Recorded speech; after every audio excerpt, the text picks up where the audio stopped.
अगर आपके acne scars हैं, पोर्स हैं, fine lines, wrinkles, sun damage and sun spots हैं एंड आप हर चीज़ का एक ही सोल्यूशन चाह रहे हैं तो this video is exactly right for you. अस्सलाम वालेकुम, मेरा नाम डॉक्टर हिरा अलवी है। मैं एक कंसल्टेंट प्लास्टिक सर्जन हूँ और लाहौर में प्रैक्टिस करती हूँ। मैं प्लास्टिक सर्जरी और स्किन केयर से रिलेटेड वीडियोस बनाती हूँ ताकि आप लोगों को ये इन्फॉर्मेशन मिल सके कि आपको एग्जैक्टली किस प्रोसीजर को क्यों कराना है एंड उसके आपको क्या फ़ायदे एंड क्या नुकसान हो सकते हैं। सो आज जिस चीज़ के बारे में हम डिस्कस करेंगे that is a fractional CO2 laser. I am pretty sure कि अगर आप skin care and anti ageing के अंदर इंटरेस्टेड हैं तो आपने इस लेज़र का नाम ज़रूर सुना होगा। अब ये जो लेज़र्स हैं ये दो तरह के होते हैं, एक होता है एब्लेटिव लेज़र और एक होता है फ्रैक्शनल लेज़र। एब्लेटिव लेज़र का मतलब ये होता है कि वो स्किन की सारी लेयर को बर्न करता है एंड सारी की सारी लेयर को दोबारा नए सिरे से बनाता है थ्रू कोलेजन स्टिमुलेशन एंड वो स्किन को रिन्यू करता है। दूसरा होता है फ्रैक्शनल लेज़र, यानी कि फ्रैक्शंस में वो आपकी स्किन के ऊपर बर्न करता है या आपकी स्किन को फ्रैक्शंस में स्टिमुलेट करता है जिसकी वजह से कोलेजन बनती है। तो जो हम ब्राउन लोग हैं हमारे लिए जनरली एब्लेटिव लेज़र्स कोई बहुत अच्छा ऑप्शन नहीं होता है। सो वी प्रेफर कि हम ऐसी कोई चीज़ करें जो हमें हाइपर पिगमेंटेशन ना कराए एंड फिर भी हमें रिजल्ट्स शो करे। सो फ्रैक्शनल CO2 लेज़र आपको बहुत से बेनिफिट्स दे सकता है। अब ये होता क्या है एंड इसको किस तरीके से किया जाता है। फ्रैक्शनल CO2 लेज़र में बेसिकली आपको डॉट डॉट करके कंट्रोल्ड बर्न्स किए जाते हैं ऑन योर फेस और नेक और any other part of body जिसको रिजुविनेट करना होता है। हमारी स्किन की दो लेयर्स होती हैं, एक टॉप की लेयर होती है जिसको हम एपिडर्मिस बोलते हैं एंड एक नीचे की लेयर होती है जिसको हम डर्मिस कहते हैं। तो जो एपिडर्मिस होती है ये जब CO2 लेज़र किया जाता है तो ये उस टॉप की लेयर को रिमूव करके एक फ्रेश नई स्किन ले आता है। तो जो सन स्पॉट्स और थोड़ा बहुत जो डैमेज है उसको ये इम्प्रूव करता है एंड टेक्सचर को इम्प्रूव करता है। एंड जो डीपर लेयर है डर्मिस, वहाँ पे हमारी कोलेजन होती है जिसको जाके ये बूस्ट करता है एंड स्किन की रिजुविनेशन कराता है, फाइन लाइंस एंड रिंकल्स के अपीयरेंस को कम करता है, पोर्स के अपीयरेंस को कम करता है, एक्ने स्कार्स को इम्प्रूव करता है। तो ये जो डीपर लेयर है ये जाके उसको स्टिमुलेट करता है एंड कोलेजन बनवाता है। अब इससे आपको क्या फ़ायदे हो सकते हैं। अगर आपके एक्ने स्कार्स हैं तो ये कोलेजन की स्टिमुलेशन कराता है, स्कार के इर्द गिर्द कोलेजन बनाता है एंड आहिस्ता आहिस्ता उस स्कार को रेज करता जाता है एंड आपकी स्किन को नॉर्मल की तरफ लेकर आता जाता है। अगर आपके ओपन पोर्स हैं तो अलॉन्ग विद स्किन केयर आपको CO2 लेज़र बहुत अच्छे से हेल्प कर सकता है बिकॉज कोलेजन की वजह से पोर्स श्रिंक होते हैं। अगर आपकी फाइन लाइंस हैं अंडर आई रीजन पे, नेक पे, हैंड्स पे, तो ये उसमें आपको बहुत ज़्यादा फ़ायदा दे सकता है। उसके अलावा अगर आपके सन स्पॉट्स हैं या आपकी स्किन के ऊपर टेक्सचर है या आप जनरली अपनी स्किन की क्वालिटी को बेटर करना चाहते हैं, अगर आपकी स्किन के ऊपर कोई हाइपर पिगमेंटेशन है तो ये इन सारी चीज़ों को बहुत इफ़ेक्टिवली उन पे काम करता है। सो इसके बारे में कुछ मिथ्स हैं कि ये ब्राउन स्किन के लिए नहीं होता है। तो जो हमारी स्किन है पाकिस्तानियों की वो फिट्जपैट्रिक टाइप 3 और 4 में फॉल करती है which is slightly on the darker side, लेकिन हम ब्लैक भी नहीं हैं एंड हम वाइट भी नहीं हैं। So we are brown people. हमारे स्किन के ऊपर ज़रा सा भी कोई बर्न हो या ज़रा सा भी ट्रॉमा हो तो हाइपर पिगमेंटेशन के चांसेस बहुत ज़्यादा होते हैं। That is why a very controlled treatment is necessary. कोई भी चीज़ को अगर ठीक तरीके से ना किया जाए तो वो आपकी स्किन के अंदर हाइपर पिगमेंटेशन करा सकती है। So it is very important कि आप जिनसे कराएं उनके पास बहुत अच्छी मशीन हो एंड वो बहुत ट्रेंड हो in doing that procedure. For example the machine that I use, उसके अंदर जो भी हम टारगेटेड ट्रीटमेंट करते हैं वो बिल्कुल एग्जैक्ट पिन पॉइंट करके उसी जगह को डैमेज करती है एंड इर्द गिर्द वो हीट नहीं भेजती है कि जो चीज़ हम ट्रीट नहीं भी करना चाह रहे हैं वहाँ पर भी अगर हीट से डैमेज हो तो हाइपर पिगमेंटेशन के चांसेस एंड पुअर रिकवरी के चांसेस ज़्यादा होते हैं। So the machine that I use वो बिल्कुल टारगेटेड हीट प्रोवाइड करती है and also it is important कि जो आपका ट्रीटमेंट कर रहा है उसको ये पता होना चाहिए कि वो कौन सी सेटिंग पे यूज़ कर रहे हैं एंड उन सेटिंग्स के ऊपर आपको हाइपर पिगमेंटेशन तो नहीं आएगी एंड ऐसा भी ना हो कि आपको कोई रिजल्ट ही ना मिले या फिर आपकी स्किन बर्न हो जाए। So this is very important that when you are choosing somebody to do it, don't just go and ask for a CO2 laser कि हमें वो कराना है। यू शुड नो किससे कराना है एंड किस मशीन से कराना है। उसके अलावा अक्सर लोग ये कहते हैं कि why go for CO2 laser, ये थोड़ा सा एक्सपेंसिव एक्सपेंसिव है, why can't we go for clinical facials and उसी से हमारी स्किन अच्छी हो जाए। तो जो क्लिनिकल फेशियल्स होते हैं, नो डाउट वो आपकी स्किन के लिए बहुत अच्छे होते हैं, but they treat only the epidermis, that is the top layer. जो नीचे वाली लेयर है, जो कोलेजन स्टिमुलेशन है, वो नहीं कराते हैं।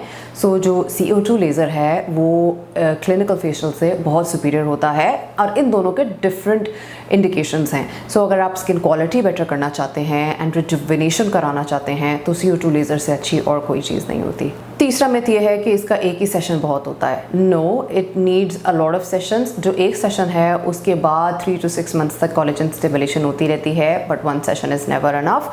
अक्सर अगर हम रफली बताएं तो तकरीबन 4 to 6 सेशंस तकरीबन हर एक को चाहिए होते हैं। एंड अगर आपके और कोई स्किन केयर कंसर्न्स हैं या इन एनीबडी, हर एक के लिए एक कस्टमाइज प्लान होता है और उसके हिसाब से फिर ये ट्रीटमेंट किया जाता है। सो 1 session is never enough, and 1 session में आपको बहुत रिजल्ट्स एक्सपेक्ट भी नहीं करने चाहिए। इसको किया किस तरीके से जाता है? It is an office based procedure. आप ऑफिस में आते हैं, आपसे कंसेंट साइन कराई जाती है, एंड देन आपके फेस के ऊपर एक नमिंग क्रीम अप्लाई की जाती है फॉर 30 to 40 मिनट्स, जिसमें आपके फेस की टॉप की लेयर नम हो जाती है।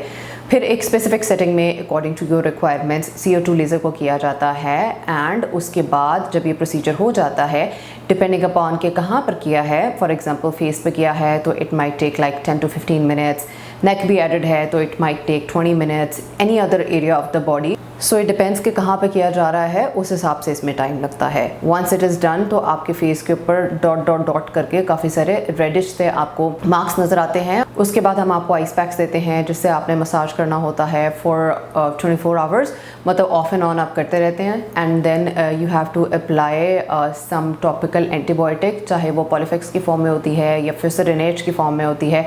एनी टॉपिकल एंटीबायोटिक आपको 2 डेज़ के लिए दी जाती है। एंड देन आप once the treatment is done you are free to go home.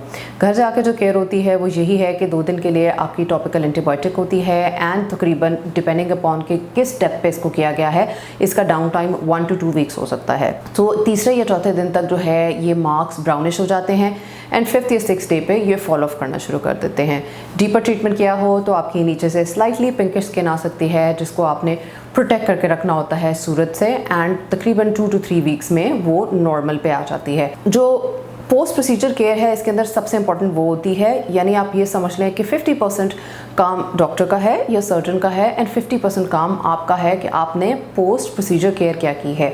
First 1 week के लिए all you do is cleanser, moisturiser and sunscreen in the morning, and cleanser and moisturiser at night time along with अगर आपको कोई topical antibiotic दी है। Sometimes I prescribe hydroquinone की cream, लेकिन वो कुछ देर के लिए मैं देती हूँ ताकि हाइपर पिगमेंटेशन ना हो, but your provider can give you any other treatments as well. कोई भी एक्टिव इंग्रेडिएंट्स जो हैं पहले 1 वीक में यूज़ नहीं करने होते हैं। 1 वीक के बाद आप इजीली मेकअप वेयर कर सकते हैं, एंड जो पिंकिश समटाइम्स स्किन आती है उसको भी समझ लें एक बेबी स्किन होती है, उसको सूरज से प्रोटेक्ट करना बहुत ज़रूरी होता है।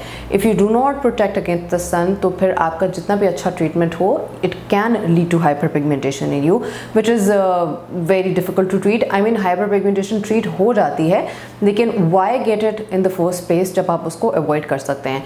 तो the first and the foremost thing that you need to do afterwards is the sun protection. So अगर मैं किसी एक चीज़ के ऊपर फोकस करूँ that is only the sun protection जो आपने इसके बात करनी है, and then you are good to go. So कुछ लोग ये कहते हैं कि जी आप हमें ट्रीटमेंट कराए हुए 2 हफ्ते हो गए हैं बट हमें अभी तो इतना रिजल्ट नहीं नज़र आ रहा। सो जो कोलेजन स्टिमुलेशन है उसको मंथ्स लगते हैं, it does not take a few days to show effects. So be patient and continue your treatment and continue your part of the procedure and inshallah you will see the results. आप ये समझ लें कि ये एक single treatment है जो कि आपकी स्किन के बहुत से प्रॉब्लम्स को सॉल्व कर सकता है। It is more like a skin bank account. You keep investing in it and you see results and you see results for a very long time. So इसके जो एक दफ़ा results आ जाते हैं they stay with you for a very long time. यानी कि ख़त्म नहीं हो जाते हैं कि ये इस तरह नहीं होता जैसे ये फिलर्स या बोटॉक्स हो गए कि 3 से 6 महीने में उसके इफेक्ट्स खत्म हो जाएंगे।